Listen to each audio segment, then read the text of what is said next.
नमस्कार, स्वागत है आपका हिस्ट्री एंड माइथोलॉजी चैनल पर, जिसका उद्देश्य है जानना अपने इतिहास को और समझना अपनी माइथोलॉजी को।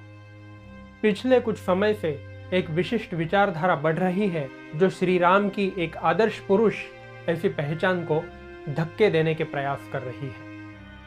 कई सारे छोटे छोटे मुद्दे लेकर श्री राम कोई आदर्श पुरुष नहीं थे, यह दिखाने का प्रयास जोर पकड़ रहा है। उन्होंने देवी सीता से अग्निदिव्य कराया और बाद में एक धोबी के कहने पर उनका त्याग किया, अतः वे स्त्री विरोधी हैं, ऐसा कहा जाता है। शंबुक के वध पर उंगलियां उठाई जाती हैं और यह क्या कम है कि अब राक्षसों को ही अच्छा दिखाने के प्रयत्न चालू है। रावण कैसे एक आदर्श राजा था, उसकी प्रजा कैसे सुखी थी, वह कैसे एक आदर्श भाई था, वेद पुराण वगैरह पढ़ने वाला विद्वान ब्राह्मण था, यह बताने की एक होड़ लगी हुई है। इनमें से बहुत सारी बातें मनगढ़ंत हैं और मूल वाल्मीकि रामायण पढ़ने से इनके पीछे के तर्क बिल्कुल नहीं टिकते। इसी श्रेणी में एक आरोप लगता है शूर्पणखा को लेकर। ऐसी बातें फैलाई जा रही हैं कि शूर्पणखा एक सुंदर स्त्री थी, वह श्री राम से सच्चे दिल से प्यार करती थी। उसने राम के सामने विवाह का प्रस्ताव रखा तो श्री राम ने उसके नाक कान कटवा दिए। सोशल मीडिया पर ऐसे कई सारे वीडियोस, ब्लॉग्स, व्हाट्सएप मैसेजेस आपको मिल जाएंगे ऐसी बातें करने वाले। और आज की इस वीडियो में हम जानेंगे शूर्पणखा की सच्ची कहानी मूल वाल्मीकि रामायण के आधार पर। तो बने रहिएगा इस वीडियो पर अंत तक। अगर जानकारी पसंद आए तो लाइक करना, शेयर करना और चैनल को अगर अभी तक सब्सक्राइब आपने नहीं किया है तो वह नीचे वाला सब्सक्राइब बटन दबा देना। शूर्पणखा का यह वर्णन आता है अरण्यकांड के 16वें और 17वें सर्ग में। इससे पहले वाले सर्गों में अपना वनवास बिताते हुए श्री राम, सीता और लक्ष्मण अगस्त्य ऋषि के निर्देश के अनुसार पंचवटी में आकर गोदावरी नदी के पास पर्णकुटी बनाकर रहने लगे, ऐसा वर्णन है। 16वें सर्ग की शुरुआत में तीनों गोदावरी में अभिषेक कर फिर अपनी पर्णकुटी में आकर बातें कर रहे होते हैं और अचानक कोई एक राक्षसी उस प्रदेश में आती है। वही रावण की बहन शूर्पणखा है। वह श्री राम को देखती है और उनके रूप से काममोहित हो जाती है, उनसे बातें करने लगती है। आगे शूर्पणखा का वर्णन करते हुए महर्षि वाल्मीकि ने जो शब्द प्रयोग किए हैं वे उसके रूप का वर्णन करते हैं। उसे उन्होंने दुर्मुखी, वृत्तमध्या, महोदरी अर्थात बड़े पेट वाली, विरूपाक्षी, ताम्रमूर्धजा अर्थात लाल रंग के केश वाली, विरूपा, भैरवस्वना अर्थात कर्कश आवाज वाली, दारुणा, वृद्धा, वामभाषिणी, सुदूरवृत्ता, अप्रिय दर्शना, ऐसी कहा है। इसी से पता चलता है कि शूर्पणखा कोई सुंदर स्त्री नहीं थी। वह दावा सरासर गलत है। लेकिन यहाँ एक बात ध्यान में रखनी चाहिए कि राक्षस मायावी होते हैं और अपना रूप बदल सकते हैं। आगे चलकर वाल्मीकि ने शूर्पणखा को कामरूपिणी कहा है, जिसका अर्थ होता है अपनी इच्छा के अनुसार रूप धारण करने वाली। तो ऐसी स्थिति में श्री राम पर मोहित होने के बाद अगर शूर्पणखा किसी सुंदर स्त्री का रूप धारण कर उनके सामने आती है तो कोई आश्चर्य की बात नहीं है। लेकिन वह उसका मूल सौंदर्य नहीं है, यह बात पक्की है। तो इस तरह श्री राम को देखकर वह पूछती है कि तुम कौन हो, जो जटा बढ़ाकर धनुष्य बाण के साथ तापस के रूप में अपनी पत्नी के साथ इस राक्षसों के प्रदेश में आए हो। तब ऋजु बुद्धि अर्थात सरल मन से श्री राम शूर्पणखा को अपनी पूरी कहानी सुनाते हैं और उसे भी पूछते हैं कि तुम कौन हो और यहाँ क्यों आई हो। वह भी अपना सही परिचय दे देती है। वह कहती है कि मैं शूर्पणखा नाम की कामरूपिणी राक्षसी हूँ। राक्षसों का राजा रावण मेरा भाई है। दीर्घ निद्रा लेने वाला कुंभकर्ण मेरा भाई है। इसके बाद विभीषण के बारे में वह रोचक बात कहती है। वह कहती है कि विभीषण भी मेरा भाई है, जो राक्षसों जैसा आचरण नहीं करता और धर्मात्मा है। यह बात महत्वपूर्ण है क्योंकि आगे जाकर विभीषण रावण का पक्ष छोड़कर राम से मिलने वाला है। इसकी हिंट यहां पर हमें मिलती है। इसके अलावा खरदूषण भी मेरे भाई है, ऐसा वह बोलती है।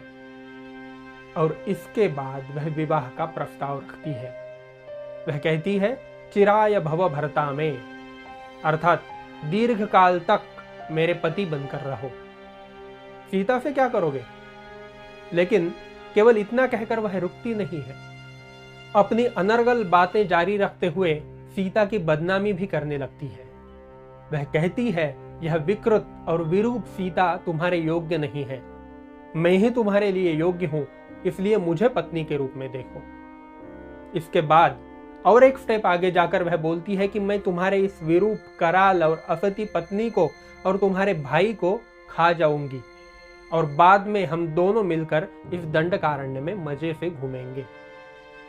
शूर्पणखा का यह प्रलाप सुनकर श्री राम हंसते हुए कहते हैं, मैं तो विवाहित हूं और यह मेरी पत्नी है। तुम जैसी स्त्रियों के लिए सौतन का रहना दुखदायक होगा।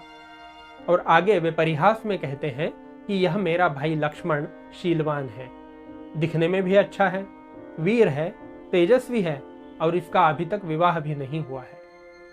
यही तुम्हारे इस रूप के योग्य हो सकता है और इसके साथ विवाह कर तुम्हारी कोई सौतन भी तो नहीं आने वाली।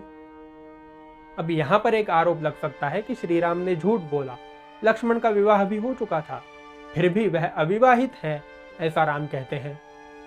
तो इसका उत्तर यह है कि यह बात मजाक में कही गई थी। पहले ही वाल्मीकि बताते हैं कि राम हंसते हंसते शूर्पणखा से बात कर रहे हैं। आगे जाकर वे फिर से कहेंगे, यह सब परिहास की बातें थी। और क्यों न करे मजाक। कोई स्त्री अचानक आकर किसी विवाहित पुरुष को कहे कि मुझसे शादी करो, मैं तुम्हारी पत्नी को खा जाऊंगी, तो कोई गंभीरता से थोड़े ही लेगा इस बात को। यह सामान्य मानवीय प्रतिक्रिया है और वाल्मीकि ने रामायण में राम का व्यक्तिमत्व दैवी नहीं अपितु मानवीय भाव भावनाओं के साथ ही चित्रित किया है। तो श्री राम का यह सुझाव पाकर काममोहित शूर्पणखा लक्ष्मण के पास जाकर कहती है कि मैं तुम्हारे इस रूप के एकदम योग्य हूं, मेरा स्वीकार करो और आराम से इस दंडकारण्य में विहार करो। अब इस प्रसंग से ही पता चलता है कि शूर्पणखा का राम के प्रति कोई सच्चा प्यार वगैरह नहीं था, केवल शारीरिक आकर्षण था। अगर सच्चा प्यार होता तो वह लक्ष्मण के पास जाती ही नहीं। तो फिर सच्चे प्यार को राम ने ठुकरा दिया, यह भी सरासर गलत आरोप है। खैर, शूर्पणखा की बात सुनकर लक्ष्मण भी मजाक करने के मूड में हंसते हुए कहते हैं कि देखो, मैं तो इनका दास हूं, तुम मेरी पत्नी बनोगी तो दासी बनोगी, इसलिए बेहतर है कि तुम मेरे बड़े भाई की ही कनिष्ठ पत्नी बन जाओ। इस विरूप और वृद्धा भार्या को छोड़कर वे भी तुम्हें ही भजेंगे। इतना बढ़िया सौंदर्य छोड़कर एक सामान्य मनुष्य स्त्री से कौन बुद्धिमान प्यार करेगा।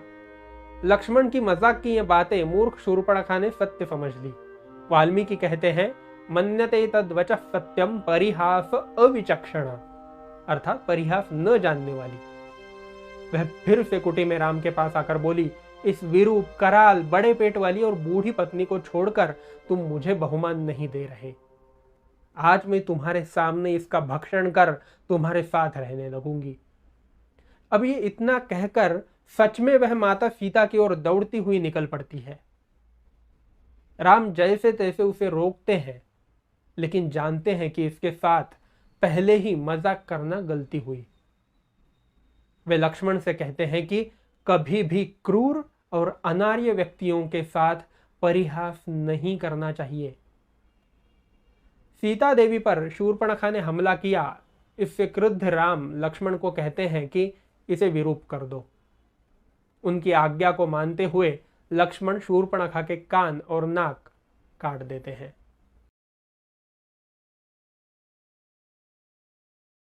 इस प्रकार वाल्मीकि रामायण के मूल वर्णन को देखें तो शूर्पणखा एक दुष्ट राक्षसी ही थी।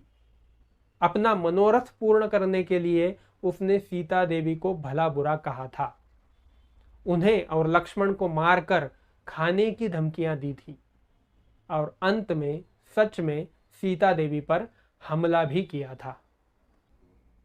अब यह मूल वर्णन जानने के बाद कोई भी विचारी व्यक्ति शूर्पणखा के प्रति सॉफ्ट कॉर्नर नहीं रख पाएगा। शूर्पणखा पर कोई भी अन्याय नहीं हुआ है, उल्टा उसकी जान न लेकर केवल नाक कान काटना उसके अपराध की तुलना में बहुत ही सौम्य शिक्षा थी। यह बात सुनिश्चित है। इसी के साथ दोस्तों यह वीडियो यहाँ पर ख़त्म होती है।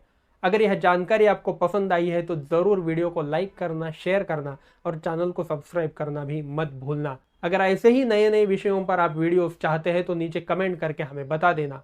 मिलते हैं अगले वीडियो में, तब तक के लिए धन्यवाद।